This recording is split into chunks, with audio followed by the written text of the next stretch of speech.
Oh, there you are, YouTube. Do. Subscribe if you're interested, but also no pressure. Time to put this hat on. This Oscar cap I got right here. Right there, Oscar hat. Boom. The reason is because we are going to, or I'm about to, I'd like to talk with you about this film in the comments below, so I should say we. We're going to talk about Anatomy of a Fall. It is a Best Picture nominee. I'm trying to make sure I get through all of the Best Picture winners in preparation for the Oscars. Back in the day, though, when I had all the time in the world, I was watching everything nominated. I actually think I only maybe a couple years saw every film nominated, maybe even only 1 year where I watched it all, like everything, like all the shorts, all the documentaries, all the foreign language, and then all the other nominees. I think I only achieved that one time where I was able to do everything. But now, and then I pared it down to, like, when my life got a little bit busier, I pared it down to, well, I'll just do this sort of above the line type stuff. You know, I'll make sure I do the actors, the directors, and picture. And now I'm at a point to where I can only do Best Picture. That's about all I can afford to do time-wise. Busy schedule.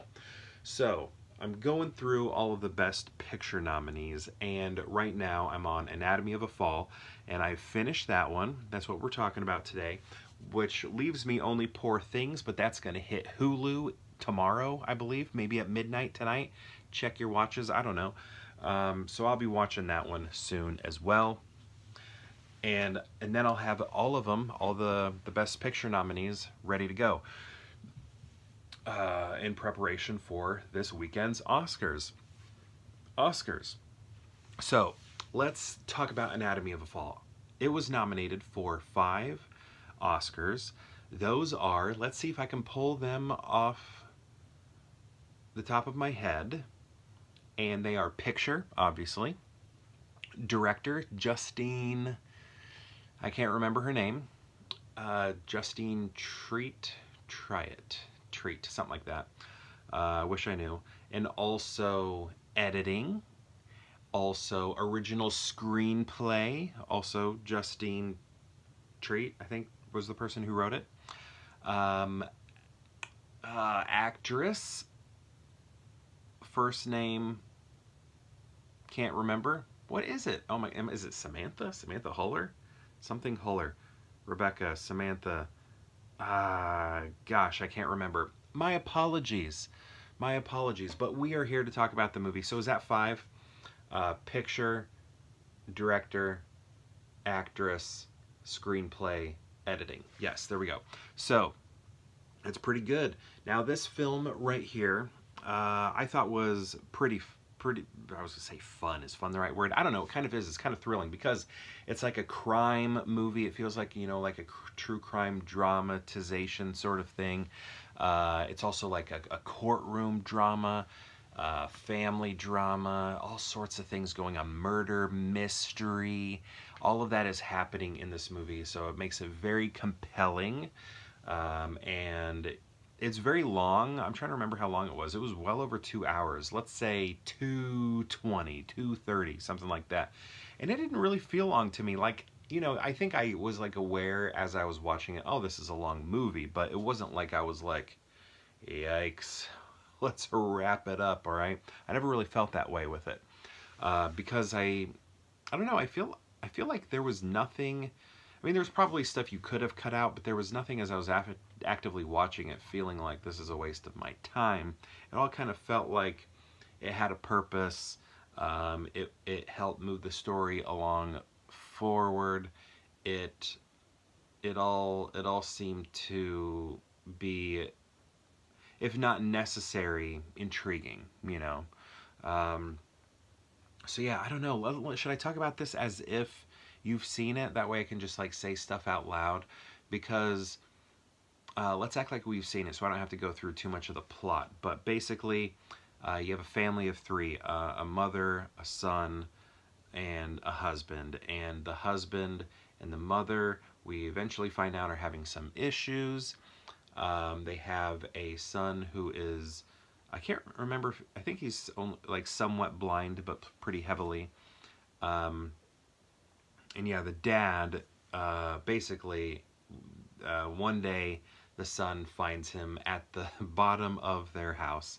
What am I trying to say? Like he falls out the top window, falls out the attic window, lands on like this shed looking thing, and then bounces off of that onto the ground and is bleeding out heavily in the snowy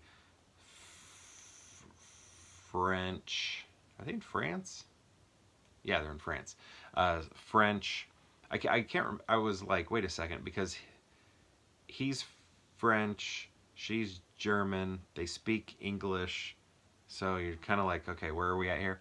But yeah, and then he dies. He dies, basically. And then the question is, did he die by suicide, or did she, the wife, kill him? We don't know.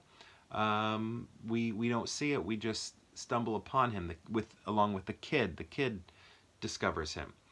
And the mom comes out when she hears her son crying, and then she's like, oh my gosh, what happened? But there is a lot of, when we're trying to figure out this case, there is a lot of possible evidence, the speculation that could lead you to think that she is maybe responsible for it. At least, you know, she's a suspect, and you understand why.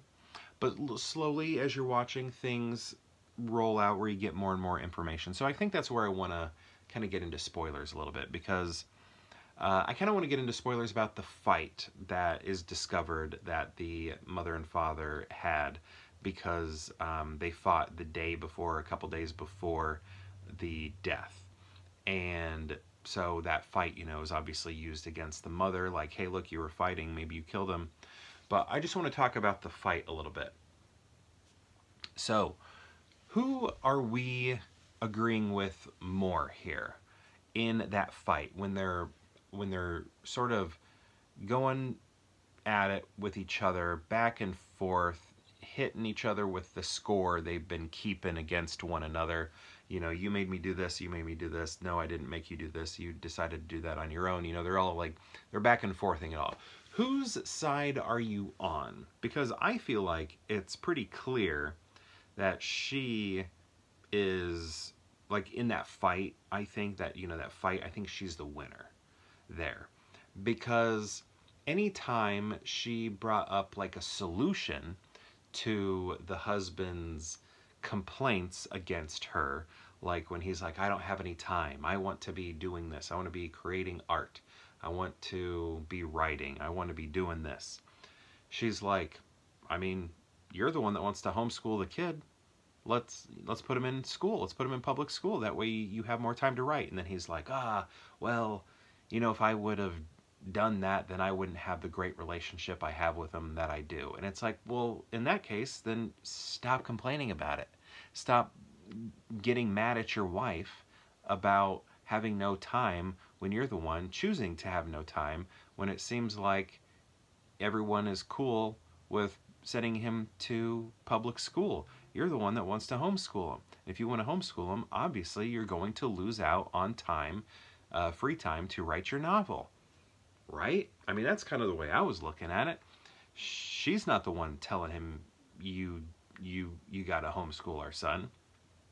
So I don't know, with that, I just felt like his arguments were all just like falling flat. They were not winning. He was just like losing that argument with everything he was saying. You know, there's like also the whole like cheating thing that was going on. You know, obviously I don't think you should do that, but I don't know. I guess still, yes, that's true. She was cheating. You should not do that. That's not good. You should notify the partner, your partner, that you've fallen out of love with them, separate or whatever, and then do that. But I guess even though that happened, that just kind of kept like he was keeping score, because it really didn't have anything to do with the fact that he was feeling like he couldn't get his creative outlet out. I don't know, it felt like a separate issue, you know, like, well, now I'm going to bring this in. Now I'm going to punish you again for cheating, you know, when it seemed like he was really just upset that his life wasn't going the way it was. He's like 40 years old or something, and his dreams haven't come true. I know that feeling. And you know, he's just upset about that, and he's looking for someone to blame, and he's wanting to blame his wife when really it's his own fault. It's your own fault sort of situation. I don't even know if it's a fault. It's just the situation. It's the situation you're in. You know, I don't think you can necessarily blame him for wanting to homeschool his son, because he wanted to have a good relationship with him. So, you know, a strong relationship, a strong bond. But then it's like, ugh. So, I don't know. I guess now I'm just only talking about the fight. Only the fight. Not saying what he ended up doing to himself. You know, I'm not including that. I'm just talking about the fight on its own. You know, who won that fight. And I'm not meaning it in any way like causing a result in what happened to him afterwards. That's not what I'm talking about. I'm just curious about that argument. You know, like let's act like he never died, but that argument still existed. Who won that argument? You know, I'm just kind of curious. Also, so with the end, let's just get to the end. Ultimately, it looked like he did this to himself. She did not kill him, and I feel like that's what the court found, and that's what I agree with and kind of see also. And do you know why I see it that way? Well, let me ask you, what do you see first? Do you think he did this to himself, or do you think she did it? The courts aligned with her, saying, no, I did not do this. He did this to himself. And I feel like that seems true and accurate, especially when you take into consideration what the kid said. But, you know, maybe you could say, well, the kid's just trying to protect his mom or something. But it didn't feel that way. It all felt sincere and genuine to me. But maybe I'm wrong. Maybe I read it incorrectly. Maybe I wasn't picking up on some things because of the, you know, the accents, cultural differences, and things like that. But I feel like she's innocent. And you know what helps me think that? That dog. Spoilers. That dog. That dog at the end was sort of a visual cue for me to believe that she is innocent and did not commit a murder. So that was enough for me, that dog. And I trust that dog. Man, that was tough watching that dog go through what he was going through when he was on the medication. That looked real. Like, that looked frightening, watching that dog. That dog looked like he was in true distress. I didn't check to see if PETA was involved. I don't know what the animal rights are, issues or whatever, in terms of filmmaking or whatever, but, you know, I'm sure it was probably fine. But wow, that dog is an amazing actor, because I felt that dog's distress, and it was difficult to watch. It was very difficult to watch. Anyway, I thought it was a really good movie. I think it's cool that it's nominated for Best Picture, because, you know, it's a murder mystery, it's a crime film, it's a courtroom drama, has all of those sort of you know, genre type things attached to it, and I think that's a lot of fun. So anyway, let me know what you think of Anatomy of a Fall. Also, I'm curious, just looking at the fight alone, not looking at anything else that happens in the movie, who do you think won that fight? Those arguments. Just curious. And also, do you think the mother actually is innocent or not? I'm curious about that. Just your thoughts on the film overall. Do you think it's a good Best Picture nominee? Do you agree with the nominations? Let me know all that stuff, and then I'll get into the comment section. I'm a little late on comments right now. I apologize for that. I'm going to try and catch up tomorrow. We'll see what I can do.